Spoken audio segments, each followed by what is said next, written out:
বিশ্বের ৭টি আশ্চর্যজনক এবং অদ্ভুত গল্প যা আপনি কখনো আগে শোনেননি। বন্ধুরা, গল্পগুলো বেশ ইন্টারেস্টিং। পুরোটা না শুনে ভিডিওটি কাটবেন না। তো চলুন শুরু করা যাক। নম্বর ৫, ভারতের সিল্ক চাষিদের গল্প।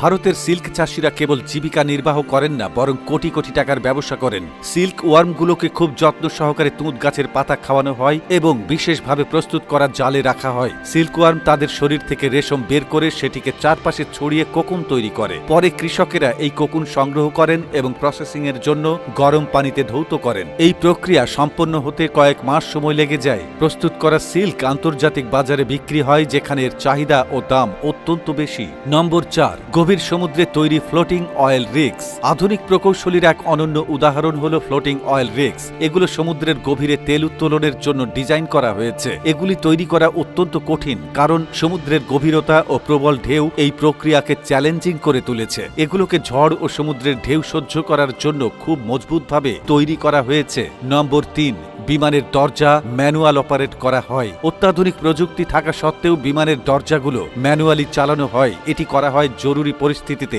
যদি স্বয়ংক্রিয় সিস্টেম ব্যর্থ হয় তবে দরজাটি ম্যানুয়ালি খোলা যায়। নম্বর ২, ঘুমানোর সময় কানের মধ্যে তেলাপোকা প্রবেশ করতে পারে। এটি শুনতে অদ্ভুত এবং ভীতিকর মনে হলেও সত্য। কান থেকে নির্গত মোম তেলাপোকাদের আকর্ষণ করে। অনেক সময় তারা কানের মধ্যে আটকেই যায়। নম্বর ১, পোল্যান্ডের রহস্যময় ক্রুকড ফরেস্ট। পোল্যান্ডের এই বনে ৪০০টিরও বেশি গাছ অদ্ভুতভাবে বাঁকানো আকৃতির। কেউ কেউ মনে করেন এটি প্রকৃতির করণীয়, আবার কেউ এটি মানুষের হস্তক্ষেপের ফলাফল বলে মনে করেন। এর পরে রয়েছে টুথপেস্ট তৈরির প্রক্রিয়া। প্রশ্ন হল, টুথপেস্ট কিভাবে তৈরি হয় এবং এটি কি সত্যিই পশুর হাড় দিয়ে তৈরি হয়? যদি আপনি না জানেন তাহলে চলুন দেখে আসি কারখানায় কিভাবে টুথপেস্ট তৈরি হচ্ছে। টুথপেস্ট তৈরি করতে প্রথমে একটি বড় পাত্রে অ্যালুমিনিয়াম হাইড্রক্সাইড, ক্যালসিয়াম কার্বনেট এবং জ্যানথান গাম একসঙ্গে মিশিয়ে নেওয়া হয়। এই তিনটি উপাদান দাঁতের উপরিভাগের ময়লা পরিষ্কার করতে সহায়ক। মিশ্রিত হওয়ার পর এই মিশ্রণটি সোডিয়াম লরাইল সালফেট এবং পানির সঙ্গে মেশানো হয়। এটি টুথপেস্টে ফেনা তৈরি করে এবং মুখের ময়লা নিজের সঙ্গে আটকে নিয়ে যায়, যাতে এটি আবার দাঁতে লেগে না যায় এবং টুথপেস্টের সঙ্গে বেরিয়ে যায়। এই মিশ্রণের পর টুথপেস্ট শুকিয়ে যাওয়ার ঝুঁকি থাকে,